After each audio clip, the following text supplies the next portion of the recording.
सबको नमस्कार और मैं संदीप सर। आज हिस्ट्री के कोई मेंस के इस सीरीज में हम लोग दूसरा क्वेश्चन करेंगे और यह क्वेश्चन क्या है पहले आप देख लीजिए। क्वेश्चन है how you will explain that medieval Indian temple sculptures represent the social life of those days.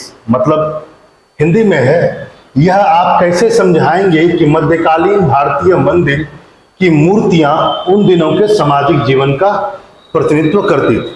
जैसा कि मैंने पहली बार भी कहा था, मैं इस बार भी कहूंगा कि आप पहले इस क्वेश्चन को खुद प्रयास करें और बाद में इस वीडियो को आप पूरा देखें। चलिए देखते हैं इसका सही उत्तर या सटीक उत्तर क्या हो सकता है। ये क्वेश्चन 2022 में आप याद रखेंगे, ये 2022 में मेंस में आया हुआ है यूपीएससी में और यह 150 वर्ड में आया है। यहाँ पर ध्यान रखेंगे, यह 150 वर्ड में आया है, बहुत ज़्यादा वर्ड में नहीं है, लेकिन फिर भी थोड़ा सा आप समझेंगे हर चीज़ों को तो आप आसानी हो जाएगी। याद रखें, एक बात समझें पहले कि यहाँ पर जो की वर्ड से की पॉइंट से जरा उसको देखा जाए। पहला है की पॉइंट मिडाइवल इंडियन टेम्पल्स, यानी कि यह भारत के किसी भी एरा के टेम्पल की बात नहीं कर रहा है, यह केवल मध्यकालीन भारत के मंदिरों की बात कर रहा है। यानी ऐसा ना हो जाए कि आप उससे पहले का डिफाइन करना शुरू कर दें। दूसरा यह पूछ रहा है कि मंदिर स्थापत्य कला की बात नहीं हो रही है, मूर्तियों की बात हो रही है। मंदिर में लगे मूर्तियां, चाहे वो दीवारों पर हो या अंदर में हो, है ना।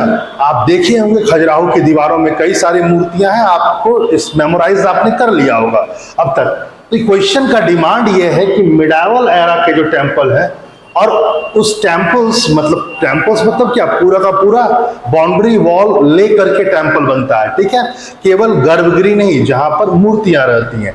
टेम्पल मतलब होलिस्टिक रूप में जो पूरा कंस्ट्रक्शन होता है वो टेम्पल में आता है और उसमें जो मूर्तियां हैं, चाहे वो बाउंड्री में हो या दीवारों में हो या गर्भगृह में या कहीं पर भी, जो डेकोरेशन के लिए या ऑर्नेशन के लिए उसको यूज किया गया है, अलंकरण के लिए, वो उस जीवन के सामाजिक जीवन का प्रतिनिधित्व करती है, मतलब कि represent the social life of that days. तो ऐसे क्वेश्चंस में हम लोग सबसे पहले एक कोशिश करेंगे, हम लोग पहले एक इंट्रोडक्शन दें, इंट्रो या इंट्रोडक्शन जिसको आप परिचय कहते हैं।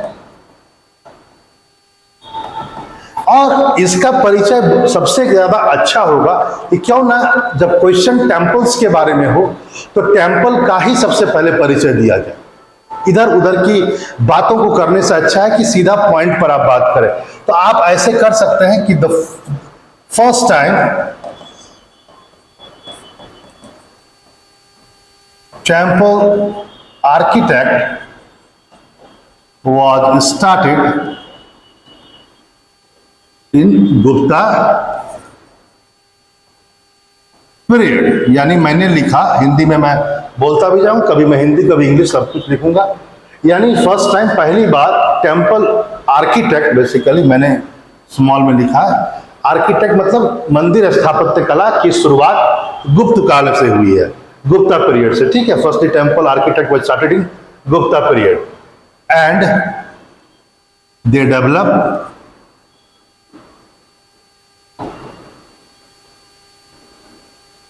नागरा स्टाइल। आपको पता ही होगा कि उन्होंने जिस मंदिर निर्माण कला की शुरुआत की, जिस स्टाइल जिस शैली की शुरुआत की, वो क्या था, नागर शैली था। इसके बाद थोड़ा और आगे लिखते हैं, क्या लिखते हैं, where in south India Pallavas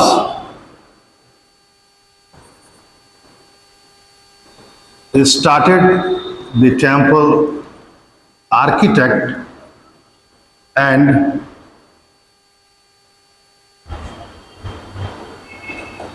invent a new form या न्यू स्टाइल आप कह सकते हैं, द्रविड़ स्टाइल।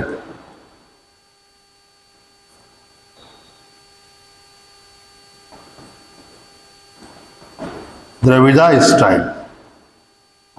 यानी मैंने दूसरा लाइन में क्या लिखा इंट्रोडक्शन में, where is in south India Pallavas started the temple architect and invented a new style, Dravida style. ये इसमें कुछ नहीं है, द्रविड़ स्टाइल मतलब। वहीं दक्षिण भारत में टेम्पल स्थापत्य कला को पल्लवों ने शुरू किया और उन्होंने एक नई शैली का आविष्कार किया। वह क्या था? द्रविड़ वास्तुकला। एक तीसरी भी है, आपको पता है ना, उसको भी हम लोग लिख लेंगे, ठीक है ना। इसमें एक और भी लिख लेते हैं, एक और point, one more style, that is Vesara style. Besra style was also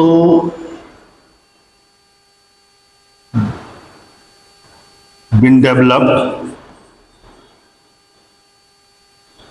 which was the mixture of both style of temple architect। और ये बेसिकली कर्नाटका या अपर डेक्कन, लोअर डेक्कन पार्ट में था। तो आप इस ढंग से इसको शुरुआत कर सकते हैं, है ना, कि first time temple architect was started in Gupta period and they develop Nagara style, where in south India Pallavas started temple architect and invented new style, Dravida style. One more style that is Vesara style was also been developed which was the mixture of both style. आपको पता है कि जो बेसरा शैली था, जैसे नागर शैली नॉर्थ इंडिया में था, द्रविड़ा स्टाइल साउथ इंडिया में था, और ये बीच वाला जो था ये बेसरा स्टाइल में था, यानी बेसर शैली। बेसर शैली। अब होता क्या है कि इसमें इन दोनों का मिक्सचर था। तो एक इंट्रोडक्शन पार्ट में आपने इसको लिखा। मैं चाहता हूं कि आप इस इंट्रोडक्शन को थोड़ा और बढ़ाएं तो ज्यादा अच्छा होगा, क्योंकि यहां तक तो आपने एक फॉर्मेट बनाया कि आपने यह बताने का प्रयास किया कि मैं शुरुआत किससे कर रहा हूं, टेम्पल से कर रहा हूं। अभी मैं मिडावल टेम्पल पर नहीं पहुंचा, तो चलिए इसी में क्यों ना शुरू कर दिया जाए मिडावल भी। यानी कि यहां पर आप एक पैराग्राफ चेंज करके लिख सकते हैं कि इन मिडावल पीरियड, या द मिडावल पीरियड ऐसे भी कह सकते हैं। The medieval period was known as Muslim rule, या नोन फॉर मुस्लिम रूल, ऐसे भी आप कर सकते हैं, Muslim rule. But some Indian और Hindu dynasties were also there who constructed temples in various regions of India। तो आप इस ढंग से कह सकते हैं कि the medieval era was known as the Muslim rule, ये known as Muslim rule, but some Indian या Hindu dynasties were also there who constructed temple in various region. मतलब कि मध्यकाल जो है वस्तुतः मुस्लिम शासन के लिए जाना जाता है, लेकिन कुछ जगह पर हिंदू राजवंश भी था और उन लोगों ने कई टेम्पलों को स्थापना की। अब इसके बाद हम लोगों का फर्स्ट पार्ट होना चाहिए।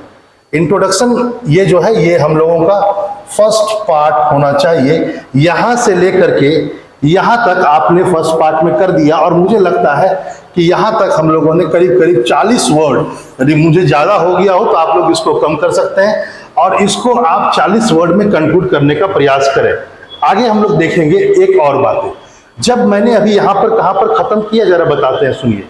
मैंने बताया, क्या बताया जरा देखिए, आप खुद देखेंगे, समझ में आपको आ जाएगा। मैंने कहा कि सम इंडियन या Hindu dynasties were also there who constructed temples in various region of India, various region of India.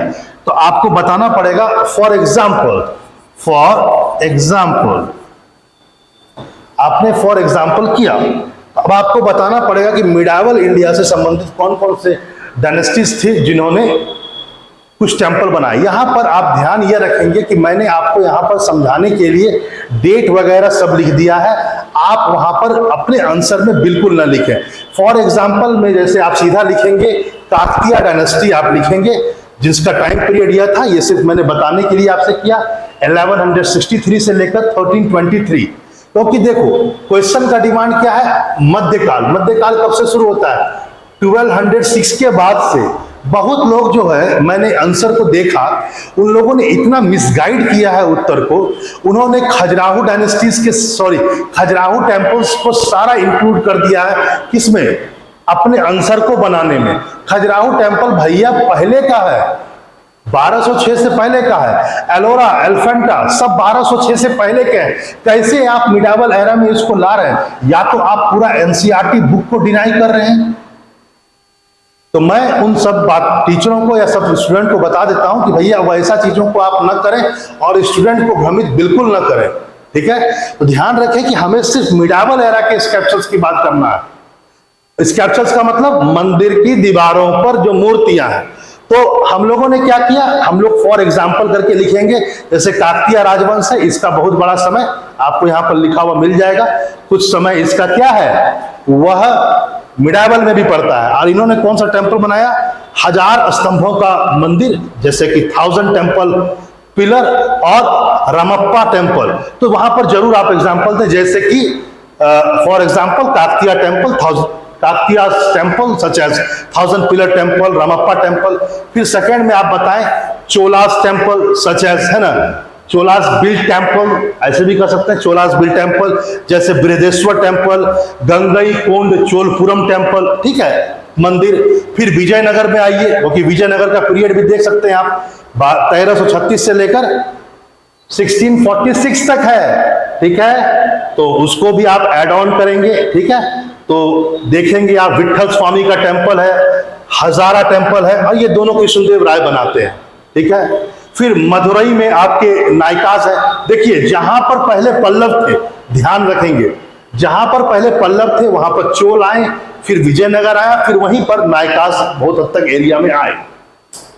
Nykaa 15 to 17 century है, तो मतलब ये भी मिडावल पीरियड में आया। नायकास का भी कुछ मंदिर है, जैसे काशी विश्वनाथ टेम्पल है ना, कृष्णापुरम टेम्पल, तो ये देखेंगे।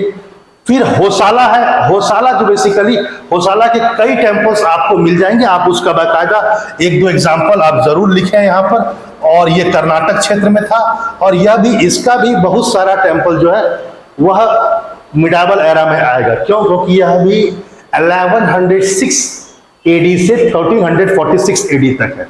फिर उड़ीसा का भी कुछ टेम्पल मिडावल एरा में आता है, खासकर जो गजपति रूल्स के टेम्पल है वह तो आएंगे ही, गजपतियों के तो आएंगे ही, साथ ही साथ ईस्टर्न जो पूर्वी गंगा एम्पायर था उसका भी कोणार्क टेम्पल भी आएगा। तो उड़ीसा ग्रुप के टेम्पल्स भी कुछ आएंगे। फिर आप जानते हैं Golden Temple 16th century and 17th century में बना, तो ये भी टेम्पल एग्जाम्पल में आएंगे। तो हम लोगों ने यहाँ पर उत्तर का ये जो पार्ट है, ये जो है ये सेकेंड पार्ट होगा। आप लोग सेकेंड पार्ट इसको बनाएंगे। कैसे बनाएंगे? मैंने आपसे कहा कि यहां पर आप ध्यान क्या रखेंगे, जैसे आपने कहा कि फॉर एग्जाम्पल कुछ हिंदू डायनेस्टीज थी, अधिकतर तो मुस्लिम डायनेस्टी आपको पता ही है। तो फॉर एग्जाम्पल आपने किया और आपने सबके बारे में सबको बताते हुए सबके एक एक दो दो एग्जाम्पल दे दिए सिर्फ। और मुझे लगता है कि इसको आप लोग कंक्लूड कर सकते हैं 30 वर्ड्स में आराम से। एक वर्ड काकतीय आ गया और 2 वर्ड ये आ गए, 4 वर्ड हो गया, 4 4 4 4 ऐसे करके मुझे लगता है आराम से आप लोग इस सेकंड पार्ट को 30 to 35 वर्ड्स में आप कंप्लीट कर सकते हैं। तो ये आपने बता दिया कि मिडावल एरा के कुछ टेम्पल्स ये हैं जो हिंदुओं के द्वारा बनाए गए, या सॉरी हिंदू डायनेस्टीज के द्वारा बनाए गए। अब हम लोग आते हैं इसके थर्ड पार्ट पर। थर्ड पार्ट जो इसका मेन पार्ट है, यानी अब इन टेम्पल्स में, यानी कि जो टेम्पल्स मैंने आपको दिखाया, इन टेम्पल्स में जो स्कल्पचर्स हैं, जो मूर्ति कला है, जिसको आप शिल्प कला भी बोलते हैं, याद रखें स्कल्पचर्स को शिल्प कला बुलाता है, मूर्ति कला शब्द सही नहीं है, शिल्प कला, ठीक है, सारे प्रकार के, ठीक है। और अब हम लोग आएंगे कैसे वो रिप्रेजेंट करते हैं मिडावल एरा को, तब हम लोग अब आगे जाकर देखेंगे कैसे वो मिडावल एरा को रिप्रेजेंट करते हैं, उसको देखते हैं हम लोग। चलिए हम लोग देखते हैं क्या क्या रिप्रेजेंट ये कर रहा है, ठीक है। पहला पॉइंट आप क्या देखेंगे, फर्स्ट पॉइंट मैं अपने शब्दों में छोटा छोटा करके आपको लिखूंगा, आप जरूर इसको थोड़ा ब्रॉड करके लिखें, मैं बताता हूं कैसे रिप्रेजेंट करता है। पहला पॉइंट, टेम्पल्स में आप क्या देखेंगे? मंदिर में आप बुद्धिज्म, जैनिज्म एंड ब्राह्मण रिलीजन यानी हिंदू रिलीजन, इन तीनों से रिलेटेड आप क्या देखेंगे? इन तीनों से संबंधित आप मूर्तियां देखेंगे। मूर्ति यानी आइडल्स या स्कल्पचर्स। यह क्या बताता है? यह बताता है धार्मिक सहिष्णुता को। यह बताता है धार्मिक सहिष्णुता को, रिलीजियस टॉलरेंस को। यह किसको बताता है? रिलीजियस टॉलरेंस को। इसका मतलब है कि समाज में रिलीजियस टॉलरेंस था, क्योंकि कई मंदिरों में हमने देखा बुद्धिज्म से संबंधित, जैनिज्म से संबंधित या ब्राह्मण रिलीजन जिसको हिंदू धर्म भी कहा जाता है उससे संबंधित मूर्तियां हैं। जो क्या बताता है? यह बताता है कि रिलीजियस टॉलरेंस था। दूसरा पॉइंट, राजा यानी किंग। किंग की मूर्तियां भी अब टेम्पल्स में लगाई जा रही हैं अलॉन्ग विथ गॉड। ठीक है, इसकी मूर्तियां भी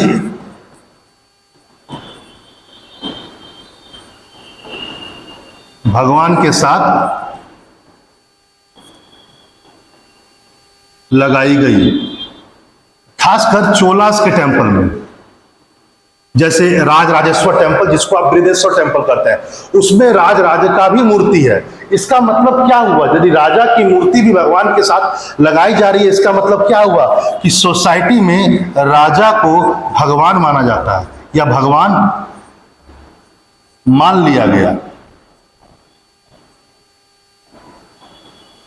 ये दूसरा पॉइंट, ठीक है, ये दूसरा पॉइंट है कि सोसाइटी में इसका मतलब राजा का जो स्थिति है, पहले राजा क्या था?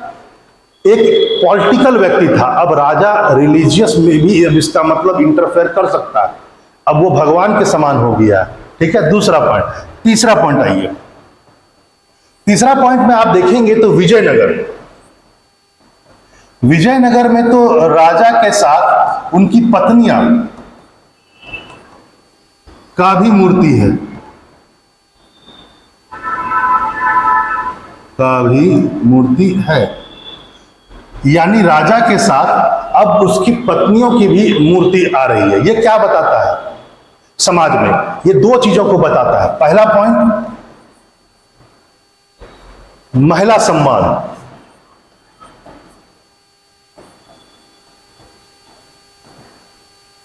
विमेंस का रिस्पेक्ट था, विमेंस रिस्पेक्ट को बताता है। सेकेंड वन, यदि राजा अपनी पत्नी का भी साथ में है तो इसका मतलब क्या है? इसका मतलब सिंपल है कि विवाह, वैवाहिक निष्ठा,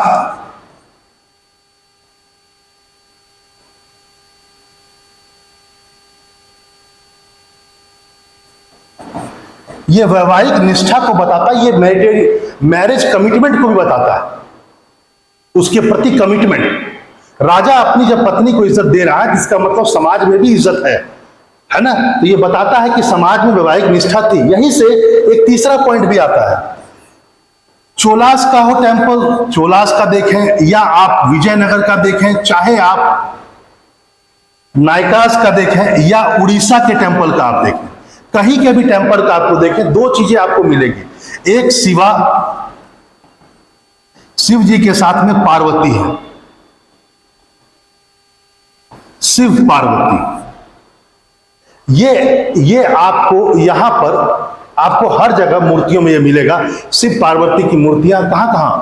दीवारों पर भी है और अंदर पर भी। ये भी बताता है दो चीजों को, यही दो चीजें, फर्स्ट एंड सेकेंड। इसका मतलब समाज में महिलाओं का सम्मान था और वैवाहिक निष्ठा को बताता है कि विवाह इस ढंग से हो जैसे शिव और पार्वती का।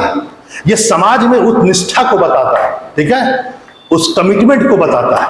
ये सोशल रिफ्लेक्शन था उस समय की सोसाइटी का। तो यहां पर यह भी ध्यान रखेंगे। अनदर पॉइंट है नंदी। शिवा है, पार्वती है और साथ ही साथ कई जगह पर आपको नंदी के भी फोटो मिलेंगे। नंदी किसका प्रतीक है? यह सृजन क्षमता का प्रतीक है,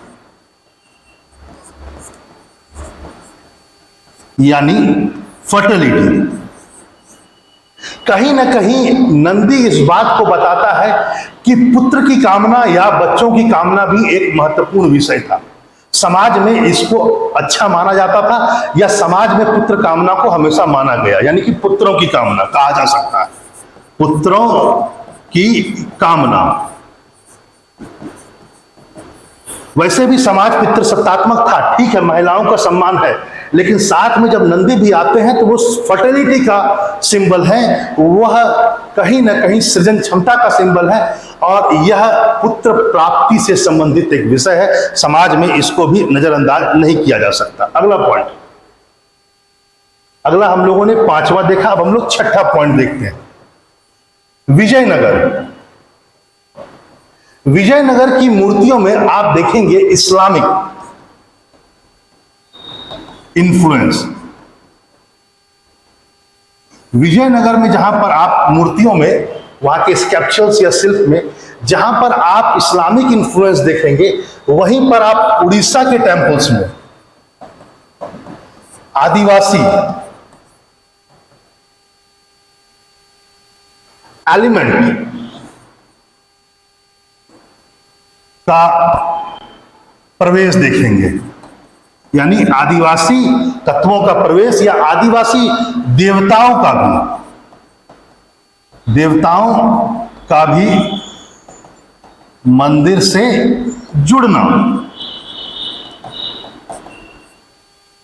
यानी कि विजयनगर में जहां पर आप यह देख रहे हैं कि मूर्तियों में इस्लामिक इन्फ्लुएंस, यानी कि इस्लामिक प्रभाव बढ़ रहा है, वहीं आप उड़ीसा में देख रहे हैं कि आदिवासी तत्व मंदिरों में ज्यादा दिखने लगे, वहां की मूर्तियों में, खासकर वहां के देवता भी अब मंदिरों के साथ जुड़ गए। इसका मतलब क्या है? इन दोनों का मतलब है सीधी सी बात कि समाज में संश्लेषण हो रहा था, सामाजिक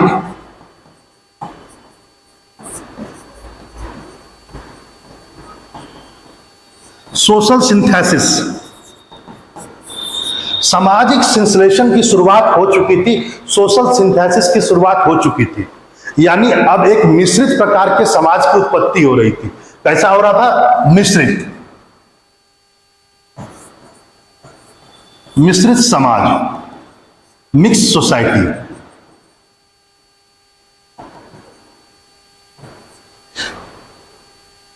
यहां से तो यह पता चलता है कि इस्लाम और हिंदू सोसाइटी आपस में धीरे धीरे मिक्स कर रहे थे, वो उसके कुछ चीजों को अडॉप्ट कर रहा था। यहां पर भी मिक्स हो रहा है, लेकिन इसके साथ साथ एक और चीज भी हो रहा है। वह हो रहा है कि यदि आदिवासी देवी देवता अब हिंदू देवी देवता बनते जा रहे हैं, तो फिर क्या हो रहा है?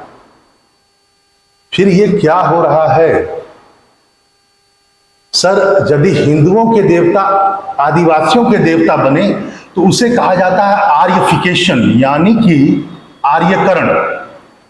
जब शुरुआत में आर्य आए तो धीरे धीरे उनका प्रसार हुआ, उनके कल्चर का प्रसार हुआ, तो हमने कहा आर्यकरण होने लगा। लेकिन जब आदिवासी देवी देवता हिंदू के देवी देवता बनेंगे तो फिर क्या होगा सर? द्रविड़फिकेशन होने लगा, है ना? इसका मतलब क्या हुआ? द्रविड़ीकरण शुरू हो गया। ठीक है, याद रखेंगे। इसका मतलब एक और भी हुआ, द्रविड़ीकरण। समाज का अब द्रविड़ीकरण हो रहा है। यानी यहां पर जो सिंथेसिस समाज, जो मैंने आपको बताया कि सोसाइटी सिंथेसिस हो रही है, इस्लामिक और इंडियन दोनों मिक्सचर हो रहा है, साथ ही साथ द्रविड़ और आर्यन लोग में भी मिक्सचर हो रहा है। और इसमें अपर हैंड किसको दिख रहा है?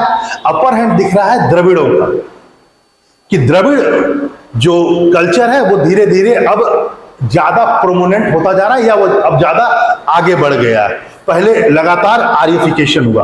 तो चलिए एक बात ध्यान रखेंगे, वो यह है, इससे आपको समझ में आया कि समाज में जो है मिश्रित समाज धीरे धीरे बन रहा है, मिक्स सोसाइटी बन रहा है। आगे देखते हैं अगला पॉइंट।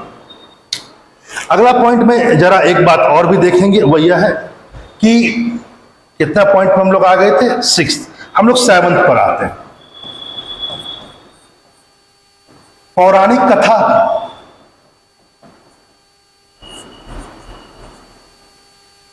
कई पौराणिक कथाओं को भी दीवारों पर लगाया गया है, मैथोलॉजिकल स्टोरीज। यह बताता है कि समाज में इन कथाओं का एक क्या था? रोल था। यह बताता है कि समाज में पौराणिक कथाओं का एक रोल था और उसे शिक्षा के रूप में लिया जाता था। शिक्षा, लेसन। तो समाज में क्या था, पौराणिक कथा, मैथोलॉजिकल स्टोरीज का क्या था, बहुत एक इंपॉर्टेंट था और उसको एक लेसन के रूप में भी लिया जाता था। आगे और भी देखिए, ड्यूटीज, कर्तव्य। इस काल की मूर्तियों से यह भी पता चलता है कि कर्तव्य को बहुत प्रायोरिटी समाज में दी जाती थी, ड्यूटी को। जैसे देखो, राजा को युद्ध करते हुए दिखाया जा रहा है, राजा को युद्ध करते हुए, वॉर करते हुए, और महिला को दिखाया गया है पूजा या देवदासी।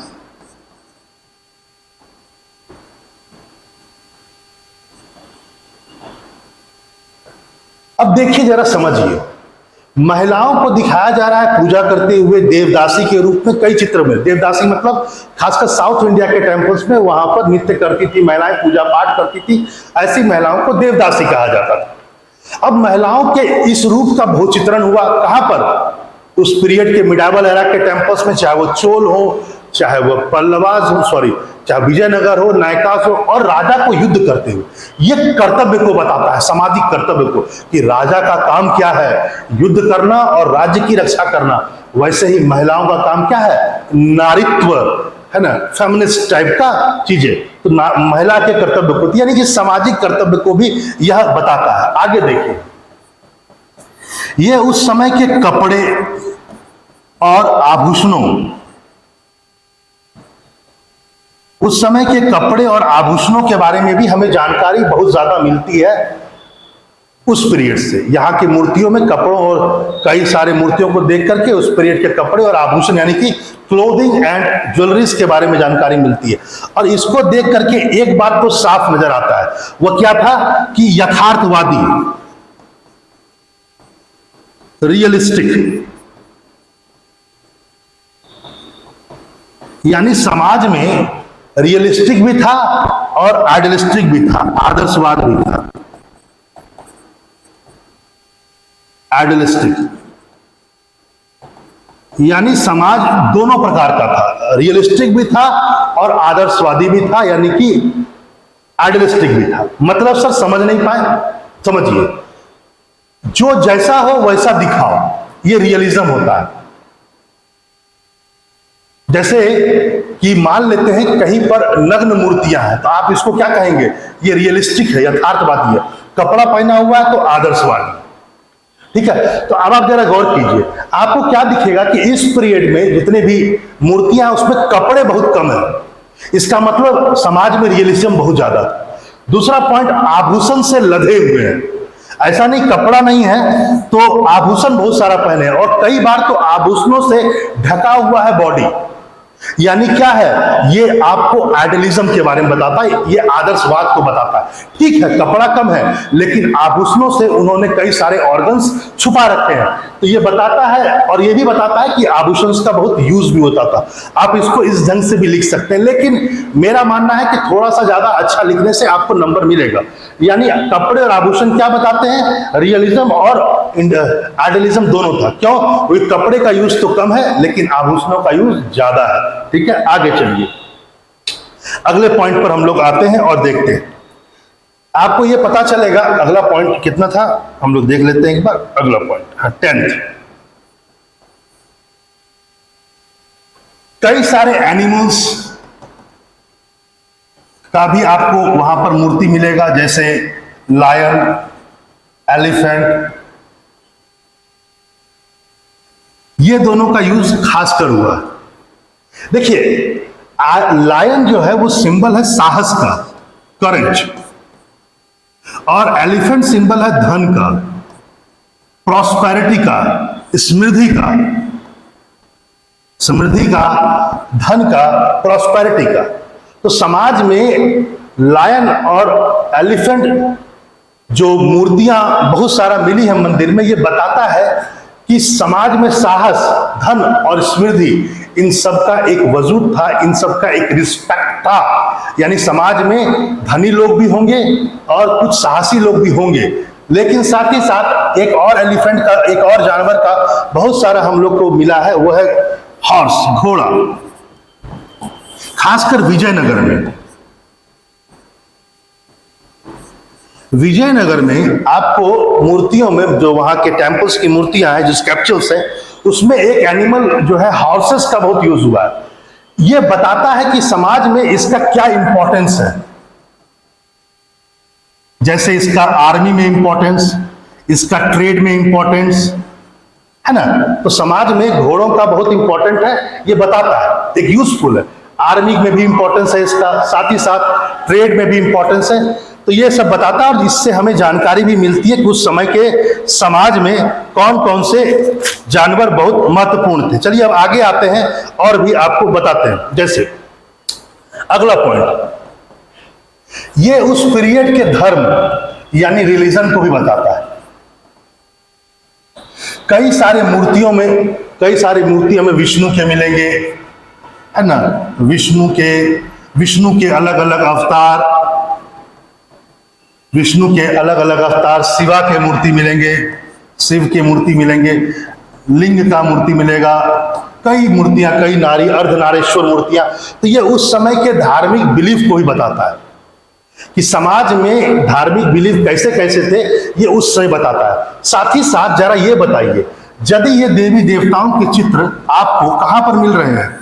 दीवारों पर मिल रहे हैं। यानी मान लेते हैं ये मंदिर है, यहां पर ये मेन मंदिर है, यहां पर मेन गॉड है, लेकिन बाहरी दीवार पर भी कई सारे देवी देवताओं के चित्र मिलने लगे हैं। इससे क्या पता चलता है? इससे यह पता चलता है कि अब अस्पृश्य, अनटच कास्ट, वो भी देवी देवताओं की पूजा कर सकते थे, दूर से लेके। इसका मतलब क्या हुआ कि चलो अंदर तो नहीं आ सकते हैं, लेकिन यदि देवी देवताओं के चित्र यदि बहुत दीवारों पर मिल रहे हैं, इससे कहीं ना कहीं ये निकलता है कि अनटच कास्ट की संख्या, अनटच कास्ट के जो पोजीशन है वो थोड़ा अच्छा हुआ, कंडीशन, अछूतों अस्पृश्य जातियों का कंडीशन अच्छा हुआ। अब वो दूर से ही सही, लेकिन देवी देवताओं को देख भी सकते थे और उसकी पूजा आराधना भी कर सकते थे। ठीक है, तो समाज में अब ऐसा आपको नजर आ सकता है। ये मूर्तियां बताती हैं उस समय के समाज को। आगे आइए, अगला पॉइंट, सॉरी ये 13th नंबर पॉइंट। सबसे बड़ी बात है, जरा देखा जाए स्कल्पचर्स, जो शिल्प कला है बहुत फाइन है, बहुत गुड है, एक्सेलेंट है। ये क्या बताता है सर? ये बताता है कि उस समय के सोसाइटी में अच्छे शिल्पकार थे, आर्टिजन्स थे सोसाइटी में। उस समय जो रॉक आर्किटेक्ट थे वो भी बहुत अच्छे थे, रॉक स्कल्पचर्स बनाने वाले अच्छे थे। तो समाज में यह वर्ग बहुत ताकतवर भी रहा होगा और बहुत अच्छे कंडीशन में रहा होगा। दूसरा पॉइंट, कई सारे मूर्तियों में आप यह देखेंगे मेटल वर्क भी है या मेटल आइडल्स का भी यूज किया गया। इसका मतलब क्या है? इसका मतलब है कि सोसाइटी में मेटलर्जी यानी धातु कर्म के जानकार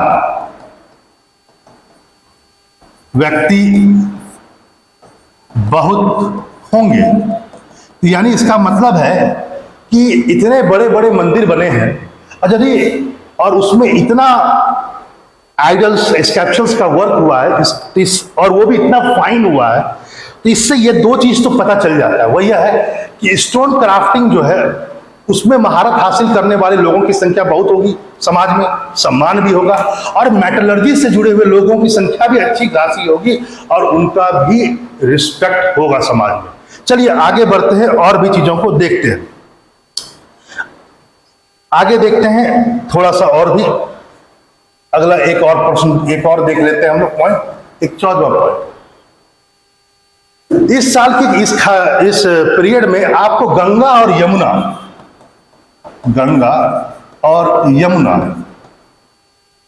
की मूर्ति भी आपको मिलेगी, खासकर द्वारपाल के रूप में। यानी खासकर गेट के बाहर में आपको गंगा और यमुना की मूर्ति भी आपको मिलेगी। इसका मतलब सर, इसका मतलब दो चीजें हैं। एक तो समाज में अब जो नदियां हैं उसको ईश्वर का रूप दे दिया गया, नदियों को ईश्वर का रूप।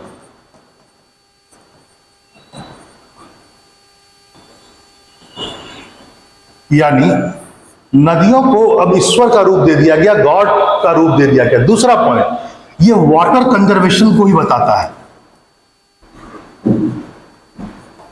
पानी के महत्व को ही बताता है कि समाज में लोग पानी को महत्व को देते थे। चलिए, आपको बहुत सारी चीजें इसको समझ में आई होगी इससे, ठीक है।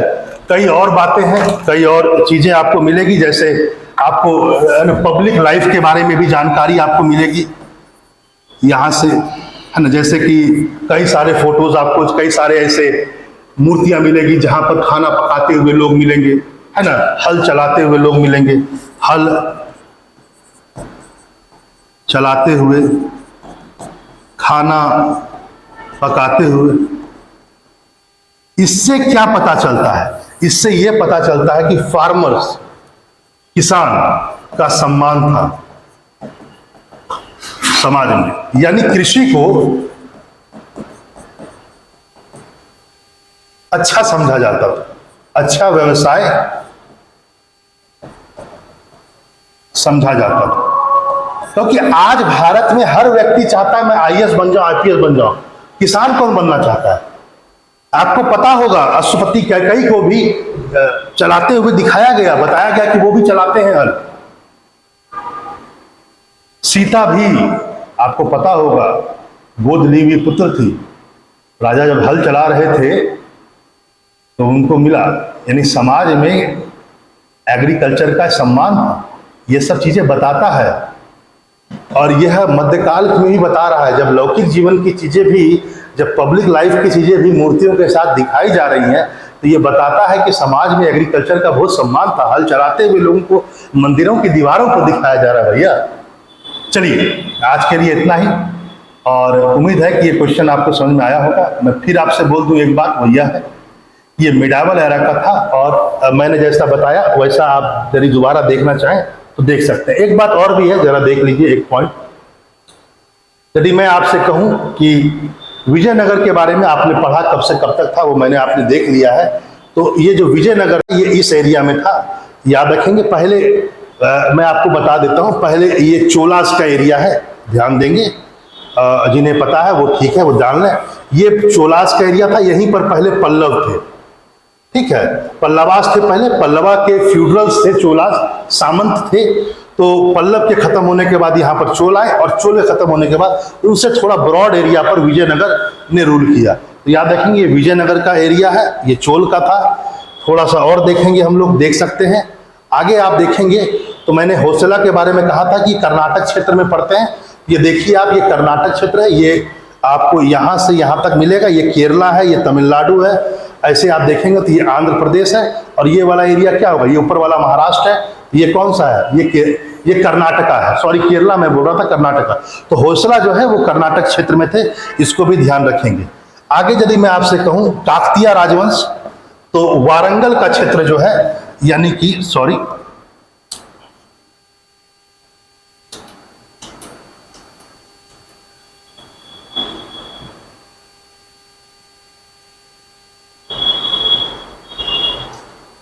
चलिए कुछ प्रॉब्लम हो गया होगा, मैं बेसिकली काकतीय दिखा रहा था, कोई बात नहीं। अगली क्लास में मिलते हैं एक नए प्रश्न के साथ। नमस्कार।